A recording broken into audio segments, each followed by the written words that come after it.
stocks, bonds, ETFs, straight out of downtown Chicago. This is Zach's Market Edge.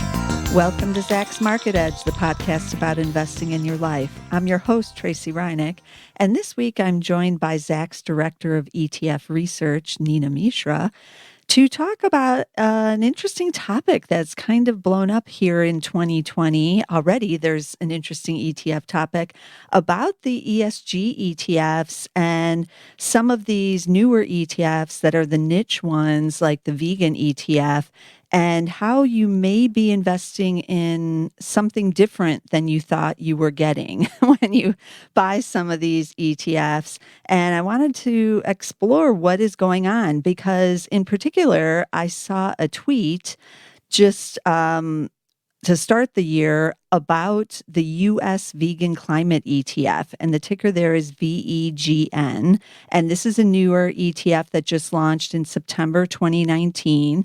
And they do say they're trying to track the performance of the Beyond Investing U.S. Vegan Climate Index.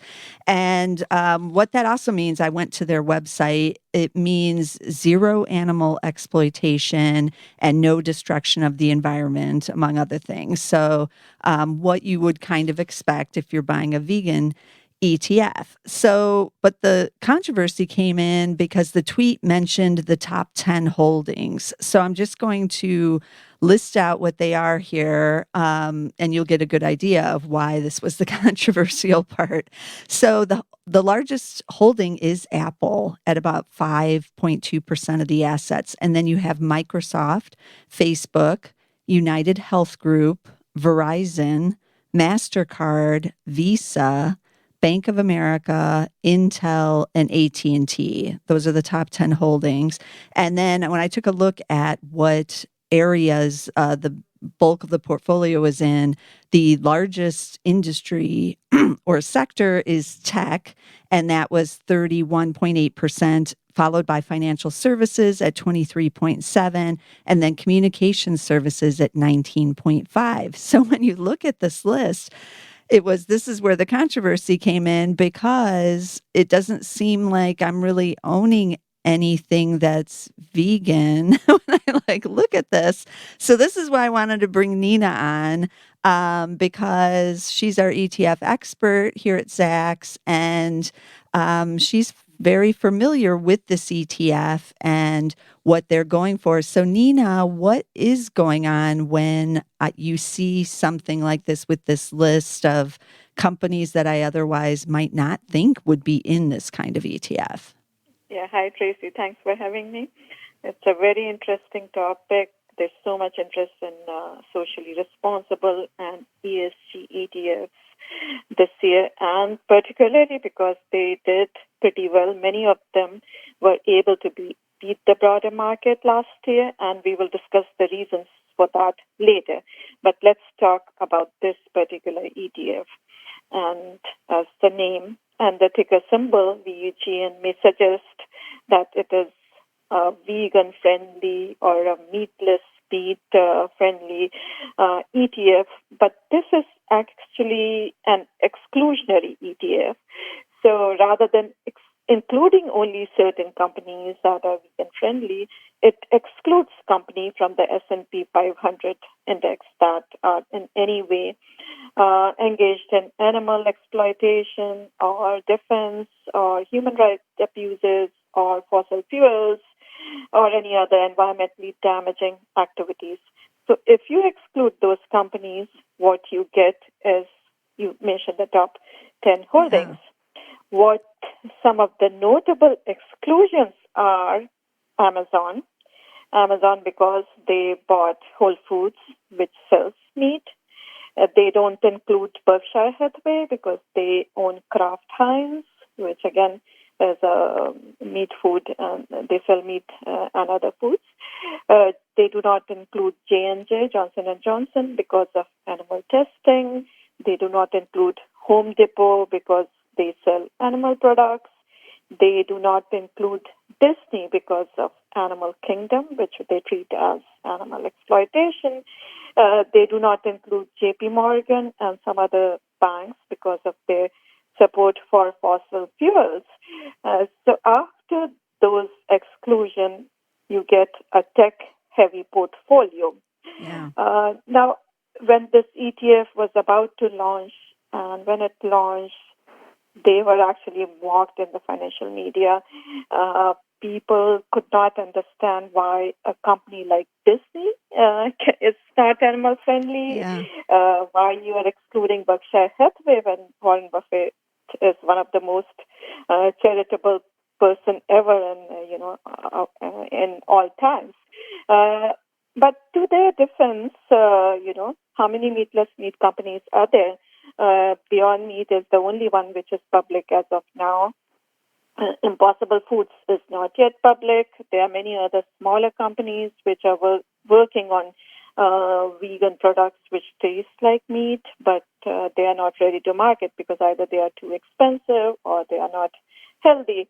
So that is why this company, Beyond Investing, which launched this product, they followed this unique approach of excluding the companies which they believe are harmful to the environment or animals in any way. Okay, that makes more sense to me when you explain it that way, that this is an exclusionary type of ETF, because most investors, I feel, are used to the inclusion ETFs Right. instead of the exclusion. So that's where the tweets came in of, look what this one owns. This doesn't make any sense, because they don't understand that it's actually for those who don't, I don't want to own a furniture company that makes leather chairs, for instance, then I can invest in this kind of ETF, because I'm assuming they do not own any furniture companies that make leather chairs in this ETF, because they are specifically excluding those. Correct. So I understand the approach. I do not understand whether this ETF was really required by excluding Amazon or Disney. Are you helping animals in any way? I'm not sure. So Yeah. that's my take on the ETF. It also, I saw it has expenses of 0.6%, because it has to be more actively managed, right? Like someone is making the decisions what goes in or what's excluded, I should say. And so it brings up the idea of, why not just invest in something like the ETF we've talked about in the past, that is the fossil fuel reserves free ETF that just tracks S&P 500 without the fossil fuel companies, and it's SPYX, because wouldn't that would at least, well, you're not excluding the company that makes the leather chair in that one. You are at least getting rid of fossil fuels, and you're basically tracking very similar companies in the S&P 500. Yes. So this is one of the expensive ESG ETFs, and the reason for that is you mentioned that because the index provider, it's a small company, they do a lot of research to exclude all those companies. But for investors, there are many other choices available. There are ESG ETFs which charge just 10 basis points. Okay. And if you are a climate conscious investor, then obviously you can invest.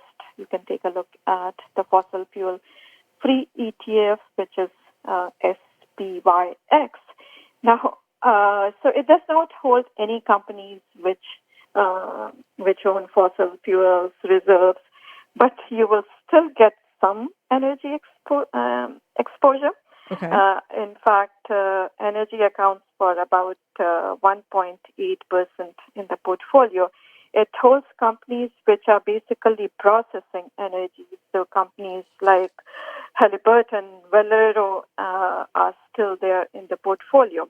And in fact, many ESG ETFs, I mean, the name may suggest that because they are environmentally conscious, they are targeting environmentally conscious investors.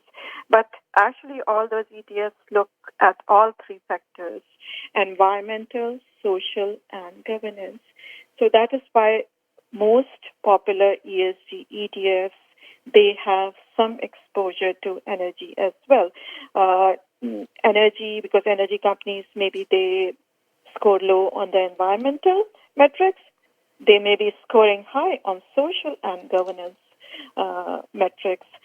So their exposure to energy would be lower compared to the S&P 500 index, but you will still see some energy companies in many ESG ETFs. In fact, Berkshire is a bigger exclusion in these ETFs. They get lesser weightage than some of the energy companies like Exxon in ESG ETFs. And the reason for that is Berkshire doesn't have very good reporting standards. So that is why they score low on governance metrics, whereas a company like Exxon may score higher on social and governance metrics.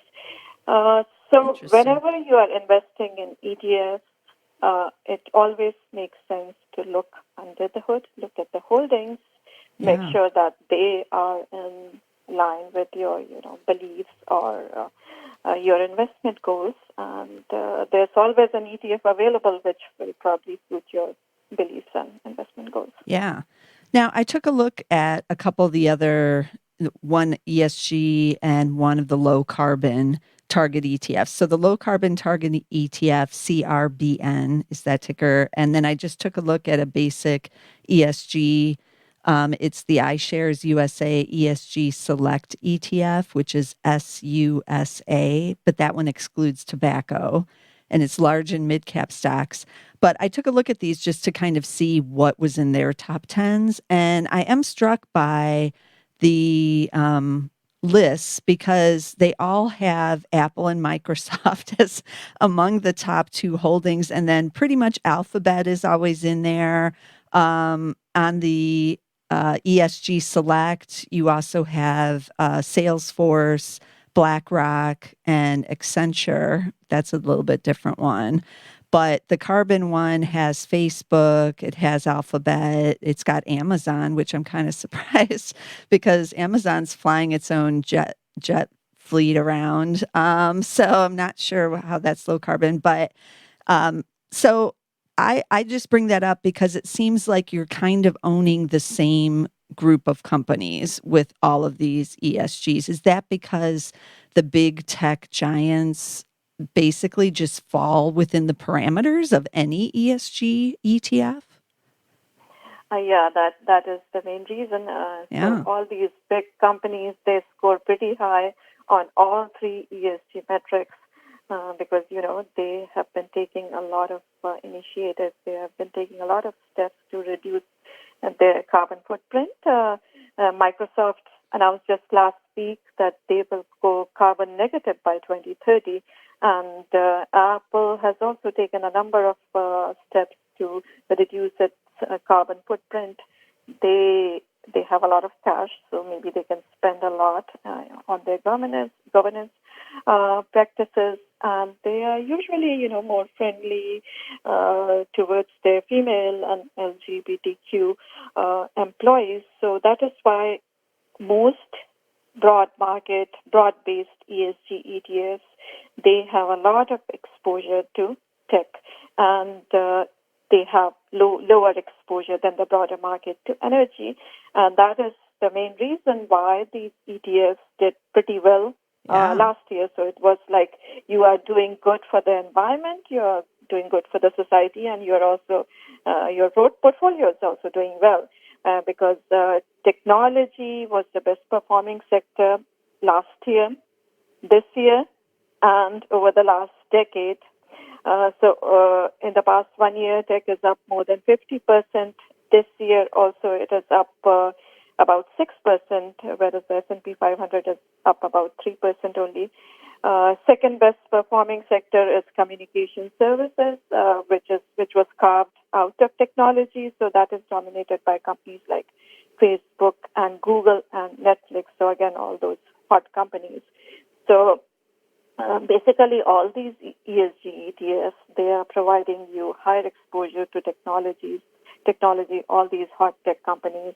That is the main reason why they have been able to beat the market. Okay. Well, this has been some good information, at least for me, to discuss why some of these own so much in the tech area, because there was some outrage out there. But I do think many investors don't realize that these are the exclusionary type of ETFs and not the inclusionary. And I do think a lot of Correct. these... And quickly, I would quickly point out that you do not get Amazon or lower weighting to Amazon in a number of these ETFs because of the working conditions and Okay. Amazon's warehouses. They typically score low on ESG metrics. So that is why that is one exclusion or lower weighting you could expect. And as I mentioned, Berkshire Hathaway is another notable exclusion or lower weighting. So when you invest in these ESG ETFs, you should be aware that you will get a lot of Apple, Microsoft, Facebook, but probably lower than S&P 500, Amazon, and Berkshire. Yeah, that's a good thing to point out because I did not see Amazon on any of the ESG lists. Only the low carbon ETF had it on there. So that makes sense. Okay, so for all of you still intrigued by the ESG universe and what you can be getting, I hope this podcast cleared up some of the misconceptions out there and things that are going on with some of these ETFs, because I know it did for me. So let me recap some of the tickers again. So if you're interested in the US VEGN Climate ETF, the ticker there is VEGN. That's easy to remember. And if you are interested in the S&P 500 fossil fuel, the reserve-free ETF, that's SPYX as an X-ray.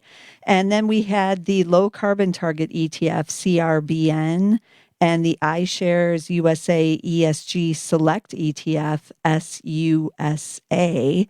And a couple of the tickers we mentioned, of course, well, Berkshire, you can still invest if you want to go that way. And it's excluded out of some of these. BRKB. Amazon is AMZN, of course. We also talked about Disney, DIS. Johnson & Johnson is JNJ. Home Depot was mentioned here, HD. And JP Morgan is JPM. And I think everyone knows the other ones, Facebook, FB, and Alphabet, GOOGL, and Microsoft. We might as well throw them all in. MSFT is the ticker there. But this is an area that's going to be pretty hot here in 2020. Don't you think so, Nina? Yes, particularly in the light of what BlackRock decided recently, that they would be taking more steps to ensure, to address these climate risks and ensure sustainability, and they would be voting against the boards if the boards do not disclose climate risks and do not take enough steps to address climate risks. And, BlackRock is the largest asset manager in the world. They hold assets exceeding $7 trillion. So I think that move could also make a lot of difference in this field. In general, we are seeing that investors, probably more, particularly younger investors, millennial investors, they are more interested in investing according to their beliefs. A lot of millennials believe that even veganism and climate risks are related, and there is, of course, scientific research to show that. So I think this area would get a lot of interest going forward too. And also, if tech continues to do well, then probably more interest because of outperformance. Yeah, the returns will be good if the tech rally continues. So, yeah, all these things are things to watch. I know it's a hot topic at Davos this year, and a lot of companies are there kind of promoting their climate change initiatives as well to get on the top of the list for these types of ETFs, basically. So these are all things that are going on out there, and we're going to be covering them all year here on the Market Edge podcast. I'm sure I'll be having Nina on later this year to talk some more about this area. And you don't want to miss a single episode. You can subscribe on SoundCloud. I know many of you are over there. And we're also on Spotify now. And of course, we're on Apple Podcasts. But be sure to get us somewhere. And I'll see you again next week with some more stocks. This material is being provided for informational purposes only, and nothing herein constitutes investment, legal, accounting, or tax advice, or a recommendation to buy, sell, or hold a security. Do not act or rely upon the information and advice given in this podcast without seeking the services of competent and professional legal, tax, or accounting counsel. Publication and distribution of this podcast is not intended to create, and the information contained herein does not constitute an attorney-client relationship. No recommendation or advice is being given as to whether any investment or strategy is suitable for a particular investor. It should not be assumed that any investments in securities, companies, sectors, or markets identified and described were or will be profitable. All information is current as of the date herein and is subject to change without notice. Any views or opinions expressed may not reflect those of Zacks Investment Research as a whole.